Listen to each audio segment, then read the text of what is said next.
E aí, gente, tudo bom com vocês? Sejam bem-vindos. Vocês pediram e cá estou eu pra fazer a parte 4 desses perrengues, gente. Eu tive que procurar, caçar com as minhas amigas que ainda são comissárias pra saber quais foram os perrengues que elas já passaram durante a carreira delas. Eu confesso que eu fiquei um pouco impressionada. As minhas amigas não passaram por tantos perrengues quanto eu. Acho que eu sou um imã de perrengues mesmo. E nessas conversas que eu tive com as minhas amigas, eu acabei relembrando de várias conversinhas que a gente chama carinhosamente de galley gossips. E são aquelas conversas que acontecem lá no avião quando os comissários já terminaram o serviço, lá na galley. A galley é aquele lugar onde ficam os containers, as comidas, onde a gente prepara as bandejas e tudo mais. Quando o serviço acaba, todo mundo senta lá pra comer, porque também somos seres humanos. A gente também precisa se alimentar pós-serviço pra conseguir continuar operando o voo. Enquanto a gente come naturalmente, a gente conversa e interage um com o outro. E nessas interações rola muita fofoca. Galley gossip é fofoca da galley. Porque os comissários nunca têm as mesmas escalas. Então, um comissário que fez o voo anterior pra Austrália, o outro fez o voo anterior para os Estados Unidos e o outro voltou de férias. Como é tudo muito misturado, quando rola uma fofoca em um voo, isso quer dizer que ela vai ser disseminada para os próximos 21 outros destinos no dia seguinte ou 3 dias depois. O negócio voa muito rápido. Então eu vim aqui contar pra vocês algumas das galley gossips que eu escutei. Algumas são meio sinistras, como a tal da história de Seattle, que eu contei no meu último vídeo, vocês comentaram que nem loucos que vocês querem que eu conte. Mas antes de contar essas duas histórias mais pesadas, eu queria relembrar 2 voos que eram, tipo assim, os meus voos mais peculiares, porque eram praticamente experiências antropológicas, ao meu ver. Que eram os voos para as Maldivas e os voos para Moscou, na Rússia. 2 voos diferentes, 2 experiências antropológicas completamente diferentes. O que acontece normalmente nos voos para as Maldivas, né, que eu acho muito interessante, é o fato de que Maldivas é um destino normalmente de casal, né, de lua de mel. As pessoas vão lá para curtir, celebrar, comemorar aniversário de casamento, enfim. O voo de ida é uma coisa linda de se ver. Os casais se amando, se beijando, se apertando, se abraçando, todo mundo vai grudado, todo mundo vai celebrando, brindando, champanhe, bebida. No voo de volta é completamente o oposto. Eu chegava a ter passageiros que me pediam pra trocar de lugar. Tipo assim, casais que pediam pra sentar em lugares diferentes porque não aguentavam mais olhar um pro outro. Isso era muito visível pra gente, né, comissário de bordo, porque os voos que a gente opera pras Maldivas eram voos bate-volta, ou seja, os comissários eles não ficam nas Maldivas. A gente não tem o layover lá de dormir, curtir um dia, acordar e no dia seguinte operar o voo de volta pra Dubai. Não, você opera o voo, todo mundo sai feliz, brindando, rumo Maldivas, e na hora de voltar, começa a embarcar, tipo assim, 10 minutos depois, um monte de passageiro com cara fechada, do tipo, não aguento mais essa pessoa, tira ela do meu lado. E conversando com uma das minhas amigas, ela contou uma história pra mim de que ela tava voltando de um voo e tinha um casal voltando de lua de mel, né? Então era o voo de volta. E o casal tava assim, não estavam se suportando, até que chegou uma hora que no meio do voo, eles começaram a ter uma briga gigantesca. Segundo o que ela me falou, a briga não foi física, né? Não tiveram agressões físicas, tiveram agressões verbais, mas a questão é que um desses homens do casal simplesmente pegou a blanket bag, que é uma sacola gigantesca, tipo do meu tamanho, plástica, onde os comissários no final do voo pegam ela, abrem pra recolher os cobertores e guardar tudo ali e colocar no banheiro pra pousar em segurança e tudo mais. E aí esse passageiro simplesmente se colocou dentro da blanket bag e falou que ele ia se matar. Mas segundo eles, não foi uma coisa séria, né, de uma pessoa que realmente precisa de intervenção. Ele tava fazendo um show pro marido dele pra que ele pedisse atenção. Enfim, eu não tava no voo, né, galley gossip. O que aconteceu? Tava todo mundo olhando aquilo, um com o negócio amarrado no pescoço, o outro fingindo ver a revista, nem aí pra ele, os comissários precisando segurar a cabine pra todo mundo se preparar pra pousar e ninguém podia fazer nada. Aí os comissários ligaram pro capitão e o capitão cogitou a possibilidade, disseram pra eles que se não melhorassem em 5 minutos, se eles não conseguissem resolver o problema, eles teriam a autorização do capitão para algemar o passageiro à força. Isso é uma coisa muito curiosa, porque pouquíssimas pessoas sabem que em território aéreo internacional, a autoridade máxima ali é o capitão do avião. Então qualquer coisa que aconteça ali de agressivo, algo que possa realmente ameaçar a vida não só do próprio passageiro, mas das outras pessoas que estão ali em volta, os comissários são treinados, obviamente, né, com procedimentos para tentar amenizar a situação. Eu nem lembro mais agora, tinha até uma sigla onde a gente estudava embarcava. Mas se você seguisse todos esses passos, você tinha que entrar em contato com o capitão mandava você dar o final warning pra ele. Segundo ela, não foi preciso algemar o passageiro nem nada, todo mundo pousou em paz e aparentemente o casal saiu feliz de mãos dadas. A segunda experiência antropológica que rolava aí nessa vida de comissária era o voo pra Moscou, na Rússia. Por quê? Porque no meu primeiro voo pra lá, eu ainda tava na econômica, né? Eu era novinha na companhia aérea, não entendia nada, tinha medo de tudo. E no briefing eles já tinham falado pra gente, olha, vocês vão cansar, são 5 ou 4 horas e meia, não me lembro direito. Super intensas, as pessoas não vão parar de pedir bebida, vocês vão ter que dar, né? Porque a bebida é de graça. Mas vocês têm que ficar muito alerta, porque vocês não podem deixar os passageiros bêbados. Existe também essa política, né, dentro das companhias aéreas, que você tem que ficar de olho ali para que eles não passem dos limites, para que eles não se tornem agressivos, porque isso também pode até ameaçar a convivência e a segurança das pessoas que estão ali em volta. E nesse meu primeiro voo foram 4 horas e meia, 5 horas que eu não parei. Eu lembro que as únicas garrafinhas, aquelas miniaturinhas que sobravam no bar, eram as tais das vodkas russas. Mas olha, eu vou falar pra vocês, eles são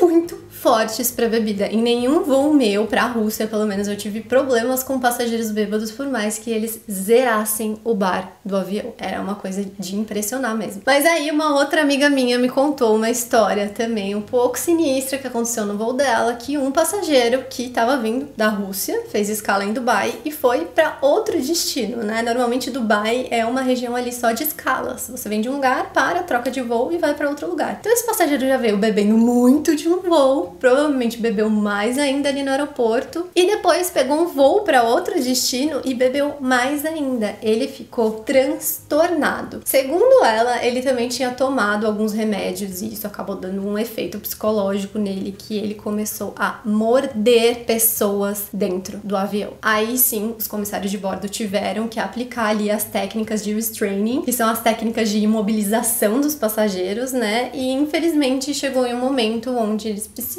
algemar o tal do passageiro, que estava completamente alucinado, louco, deu uma reação química ali no cérebro dele e ele ficou maluco. Graças a Deus eu nunca tive essa situação em um voo meu, mas é uma situação muito bizarra, porque você não pode deixar o passageiro sair, você não pode deixar ele ir no banheiro, se ele pedir água, você tem que dar água no canudo pra ele, assim, porque ele também pode te morder. É realmente uma situação bem sinistra, bem constrangedora. Eu tenho relatos também de pessoas em Galley Gossip que me contaram que já ocorreu em voos de pessoas carregarem droga, né, dentro do estômago e o plástico que envolve a droga explodir, porque quando você tá no avião, os seus órgãos, eles dilatam, tanto que quem usa tênis, bota muito apertada, sente necessidade de tirar o sapato pra você ficar mais confortável. Isso acontece com o nosso corpo também. E é muito nítido pra nós comissários, né? Eu lembro que quando eu pousava de voos, eu ia tomar banho, eu me olhava no espelho, assim, só de calcinha sutiã, eu falava, Jesus amado, eu tava assim, inchada, mas era de voar mesmo, tipo, como se todos os meus tecidos corpóreos estivessem, assim, dilatados, sabe? E aí acontece,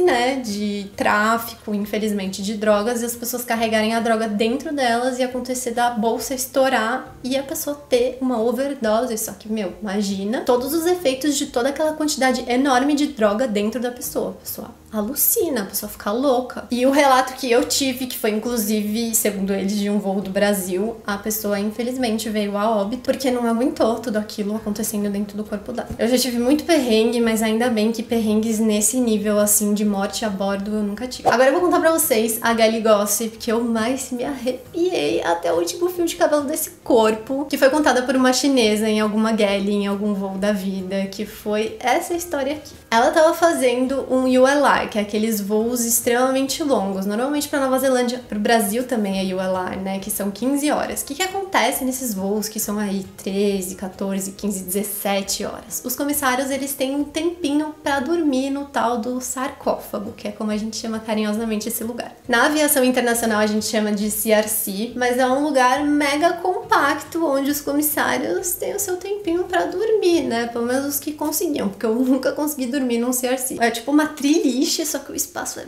Absurdo, gente, sério, muito pequeno. Eu vou tentar achar uma foto aqui pra mostrar pra vocês. E essa comissária contando que ela tava no CRC e ela simplesmente sentiu uma sede absurda e ela resolveu levantar pra beber água e aproveitar pra ir no banheiro pra depois voltar pro descanso dela. Só que quando ela levantou, ela achou um passageiro dentro do CRC. E assim, o CRC, ele tem uma senha pros comissários digitarem ali e entrarem. Então, apesar dele ter uma porta exatamente igual à porta do banheiro, e é muito fácil de confundir, né? Muito passageiro tenta abrir ali achando que é a porta do banheiro, mas é a porta do CRC. Não é tão fácil assim para os passageiros entrarem, porque eles não sabem a senha. E aí ela acordou e ela encontrou esse passageiro dentro do CRC e ele já era um senhor de idade. Ela falou assim: senhor, por favor, aqui não é o banheiro, o senhor tá perdido, aqui é o lugar que a gente dorme, então, por favor, me acompanhe. E aí ele acompanhou ela mostrou onde era o banheiro, né? Ele agradeceu e perguntou se ela podia levar um copo d'água lá no assento dele, da mulher dele, pra eles, porque eles estavam com sede. Eles não estavam encontrando, né, os comissários ali, porque o que acontece normalmente nos voos, nesses voos muito longos? Os comissários fazem o serviço e depois as luzes da cabine se apagam para as pessoas descansarem, né? Claro que os comissários monitoram, né, os corredores e tal, pra ver se alguém precisa de alguma coisa, mas às vezes o passageiro não sabe o que é a call bell, como que chama o comissário de bordo, então eles levantam e vão até lá, né, perguntar. E aí ela deixou ele entrar no banheiro, pegou as duas águas e foi levar lá pro assento que ele tinha falado que era o assento dele. Quando a comissária chegou lá, tinha outra pessoa sentada no assento que ele falou que era dele. E aí ela viu que tinha uma senhora ali de idade também e perguntou pra ela, falou assim: olha, o seu marido pediu pra eu trazer uma água pra vocês dois, mas ele falou que ele tava nesse assento aqui. E aí a senhora fez assim: meu marido? Você tá ficando louca? E ela falou assim: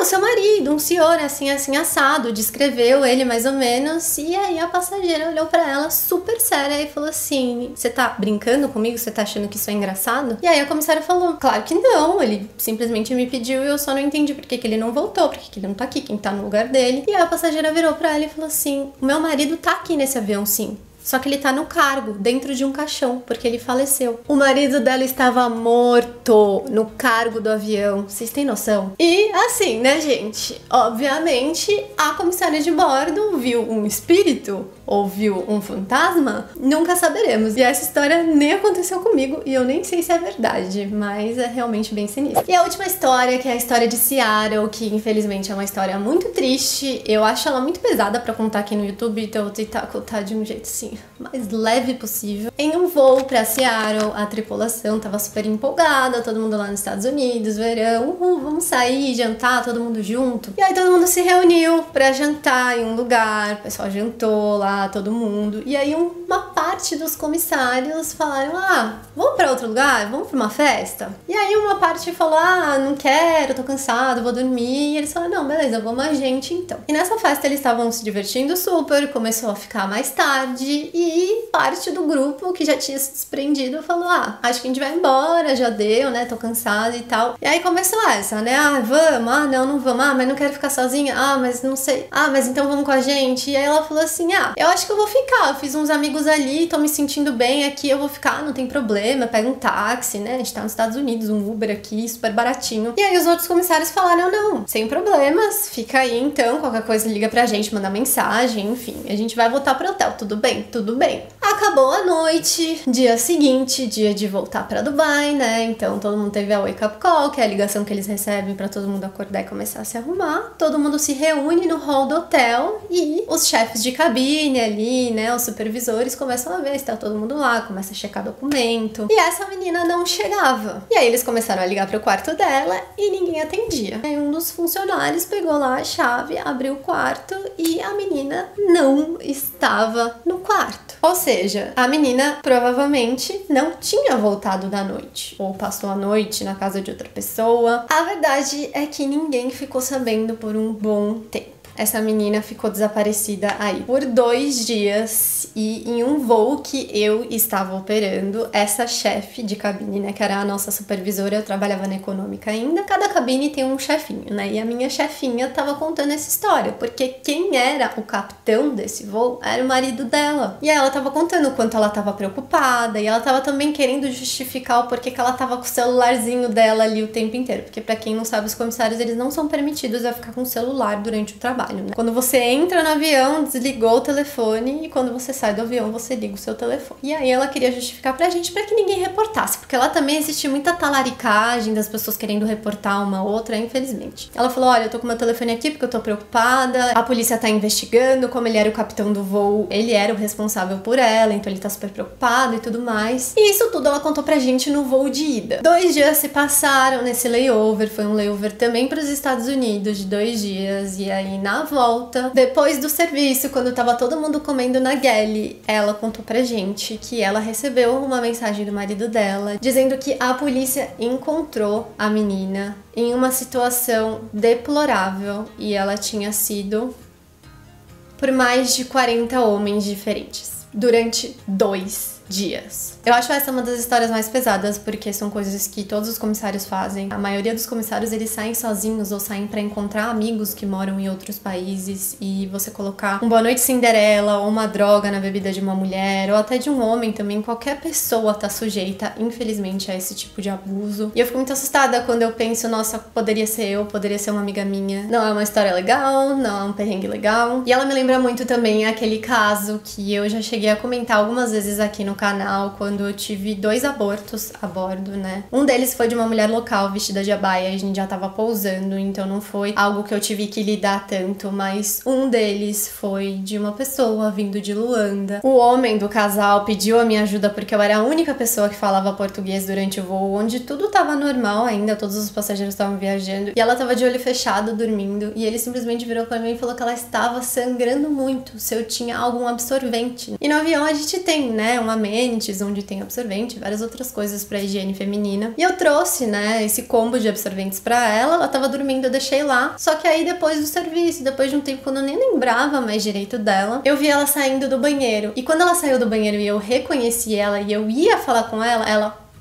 caiu na minha frente, no chão. Eu fiquei desesperada, eu chamei a minha chefe, tentei reanimar ela, a gente colocou ela na galley. Eu saí correndo pra chamar a pessoa que eu achava que era o marido dela. Essa pessoa veio junto, eu tinha que traduzir o que ele falava pra minha chefe, a minha chefe tentando contato com um doutor, né, que os médicos, eles ficam em terra, né, no chão. Por mais que a gente faça um PA perguntando se existe algum médico ali, o médico, ele precisa ser específico, tem que ser algo realmente relacionado àquela situação. Só que a gente não sabia qual era a situação, né, porque na minha cabeça a pessoa estava menstruando muito e ela desmaiou na minha frente. E quando eu comecei a perguntar pra ele, ele falou, olha, eu não sei, ela só me falou que ela tava sangrando muito e que ela tava muito menstruada, e aí a gente conseguiu começar a reanimar ela, e quando eu comecei a reanimar ela e conversar com ela, eu senti que ela tava muito incomodada, e eu percebi que ela tava incomodada com ele, e aí ele não queria deixar ela falar, ele ficava me atropelando, e eu tenho um ranço disso, de homem que não deixa a mulher falar. E aí eu pedi licença pra ele, eu pedi para as pessoas saírem em volta, que tava, né, um monte de comissário em volta dela, eu pedi pra dar um tempo pra ela respirar, e nesse momento onde eu consegui ter esse contato só com ela, ela me falou que na verdade ela estava grávida, o que mudou toda a situação, né? Quando você acha que uma pessoa tá menstruada e depois a pessoa está sangrando e ela está grávida, é toda uma outra maneira de lidar com a situação. E ela desmaiava e voltava, desmaiava e voltava. O telefone do avião, onde você fala com o doutor, né, em terra, não tava funcionando, então a minha chefe teve que ir na cabine do piloto, falar com o médico. Eu fiquei sozinha várias vezes com ela ali, sem saber o que fazer. Então o piloto teve que fazer um diversion, né? Teve que pousar no primeiro aeroporto que ele encontrou, declarando emergência, né, de um passageiro que tava correndo risco de vida ali dentro. E quando a gente tava se preparando pra pousar, né, pra que os paramédicos entrassem, enfim, ambulância e todo mundo socorresse ela, eu precisei recolher uns dados com esse passageiro que tava viajando com ela. E aí eu tinha que saber endereço, eu tinha que saber telefone, eu tinha que saber vários detalhes, porque eles estão sob o teto da companhia aérea, né? Tudo que acontece ali dentro do avião é responsabilidade nossa, é responsabilidade da companhia. Então qualquer coisa que venha a acontecer depois dali, a companhia aérea pode ser processada. Então eu tive que recolher os dados dele, ele não queria me passar os dados de jeito nenhum. E aí eu perguntava e pressionava e falava, pelo amor de Deus, eu preciso dos seus dados. É obrigatório, eu não posso te deixar sair desse avião sem isso. E aí ele me explicou que ele não podia me dar os dados porque ela era amante dele e, pelo que eu entendi depois, conversando com ela, ela estava tentando abortar de propósito, não foi um aborto espontâneo, né? Quando eu comecei a perguntar pra ela qual foi a última refeição que ela teve, se ela tomou algum medicamento, que são todas as diretrizes que a gente também tem que perguntar ali pra preencher todos os documentos. E aí eu filho. Entendi, né, que ela não queria ter aquele filho e que ele não estava sabendo, por isso que ela falou pra ele que ela só estava menstruada. Então foi uma situação assim muito tensa, muito cabulosa. Pra mim, esse assunto específico é um assunto que pega também na minha ferida, porque a minha mãe faleceu de aborto. Então é um tema muito delicado. O fato de eu ter que lidar com 2 abortos a bordo e eu conversar com todas as minhas amigas e ninguém nunca ter que lidar com isso é uma coisa que me impressiona também, né? É muita coincidência, é muita sincronicidade. Enfim, né? São muitas histórias doidas, muitos perrengues, alguns pesadíssimos, outros mais obscuros, como a história do fantasma, do espírito do homem lá, assim como também a história do hotel lá, do cara que me assistia dormir. Se esse é o primeiro vídeo de perrengues que você tá assistindo, eu tenho outros 3 gravados aqui, eu vou fazer uma lista. Por mais que seja muito perrengue, esses vídeos eles me trazem uma certa paz, porque eu tenho uma fobia, que eu nunca falei pra vocês, que eu morro de medo de esquecer as coisas que eu vivi. Um dos motivos que eu não conto de ter criado esse canal é porque eu queria registrar todas as coisas que eu vivi, todas as coisas que eu aprendi, e também numa certa esperança de que talvez quando o tempo passar, os meus descendentes, os meus netos, bisnetos, podem acessar isso aqui, podem assistir as minhas histórias na mesma idade que eu tenho hoje, assistindo a tataravó deles frente a frente. Eu acho isso muito legal. E é por isso que eu acho que eu nunca vou parar de fazer vídeo. E é isso, gente. Espero que vocês tenham gostado desse vídeo. Eu sei que vocês me pedem muito perrengues de exclamação.